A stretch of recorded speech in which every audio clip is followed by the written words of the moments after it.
Can we really trust a New York Times report claiming al-Qaeda had nothing to do with the attack on our consulate in Benghazi? Keep in mind, the Times cites anonymous sources. Our next guest has actually talked to some of the men who were on the ground that night. Congressman Lynn Westmoreland is a Republican from Georgia and a member of the House Intelligence Committee, joins us from the beautiful city of Atlanta, Georgia. Good morning to you, Congressman. Good morning, Steve. I don't know why you guys on Capitol Hill are wasting your time with these committee hearings, because the New York Times sent a guy over there and talked to a bunch of people on the street, and they've solved the case. You're wrong.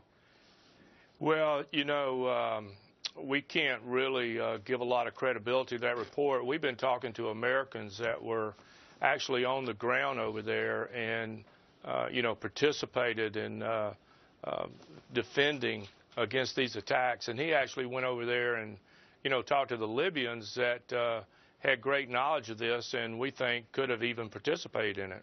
Sure. And what's in it for the Libyans that they talked to tell the truth? Whether or not, you know, it's almost like a mother asking a child, "Did you do this, Johnny?"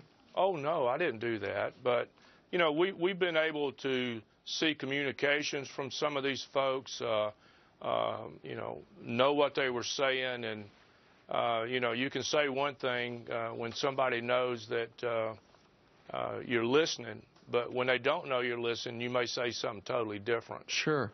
The New York Times said that there's no evidence that al-Qaeda or any other terror group was involved, but reports I've heard, the house right next to the consulate was owned by Ansar al-Sharia, which is an affiliate of al-Qaeda. Al-Qaeda lived right next door to the consulate. Well, yeah, Steve, we don't have any knowledge of who owned the house next door, but the reports by the New York Times was, you know, I don't know why they put it out unless it was for political reasons, but we thoroughly dispute that story as far as the link to al-Qaeda.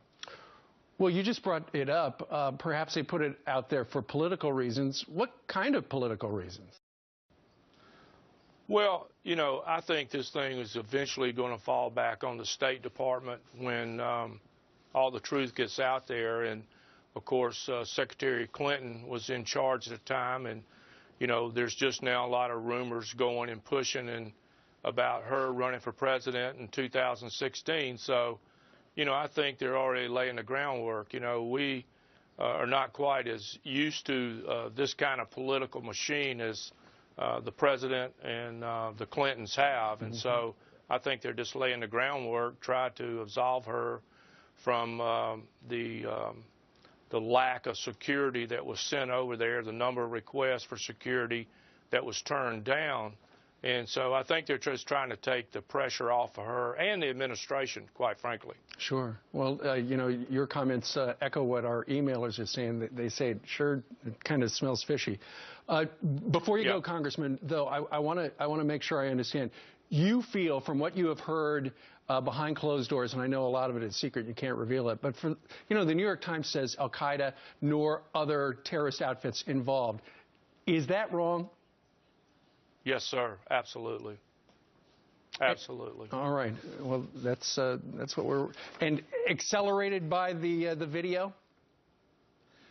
No, the video never came into play. In fact, if you go to some of the research of the people that study these social media outlets and stuff, there was nothing even on the radar in Libya or in Benghazi, actually, until the next morning. Okay. And so this had nothing to do with the video. Watching a video doesn't give you instructions to how to shoot 5 mortar rounds and the last 3 of them be within a 5-meter radius. And like some of those guys told us, look, if you'd have been on the mortar range and got that close, you would have got some kind of award. Yeah, no kidding. Exit question real quick. What sort of a grade would you give the New York Times for this report? Well, I'm assuming you just have to give them an F or a U, how you want to grade them, because it's totally unsatisfactory. All right. And it's false. And that's what we were curious about, and that's why we invited you. Congressman Westmoreland. Well, thank you. Thank you very much for joining us today from Atlanta. Thanks, Steve. Thanks for having me, and thanks for continuing to cover this. Well, it looks like if we don't, nobody else will. All right. All right. You're on it as well, though. All right. Thank you, sir. All right, 20 minutes now after the top of the hour. What do you think about that? Email us, friends@foxnews.com.